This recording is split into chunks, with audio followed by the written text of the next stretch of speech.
এমন একজন সাধারণ মানুষ খুঁজে পাওয়া যাবে না যিনি শহরে একটি বাড়ি নির্মাণ করতে গিয়ে চাঁদাবাজির শিকার হয়নি।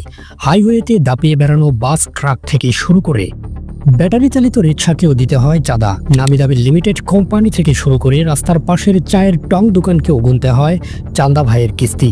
এটাই বাংলাদেশের চিরচারিত নিয়ম। এভাবেই চলছে দেশ।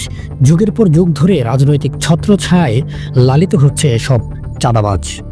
এমপির সাথে সেলফি তোলা মহল্লার সেচরা গুন্ডাই শুধু এই দেশে চাঁদাবাজি করে না, পর্দার আড়ালে থাকা আসল চাঁদাবাজদের লাগাম টেনে না ধরতে পারলে রাস্তার 50 টাকার চাঁদাবাজকে নিয়ন্ত্রণ করা কখনোই সম্ভব নয়। সচিবালয়ে চাঁদা না দিলে ফাইল চাপা পড়ে, ওসির পকেটে টাকা দিলে চার্জশিট বদলে যায়, গভর্নমেন্টের একটি চাকরির পদ বিক্রি হয় 10 থেকে 15 লক্ষ টাকা চাঁদার বিনিময়ে।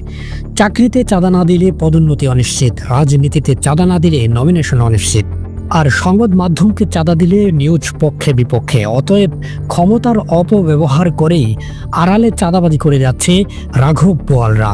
শুধু 50 টাকার চাঁদাবাজকে ধরে দেশকে কলঙ্কমুক্ত করা সম্ভব নয়।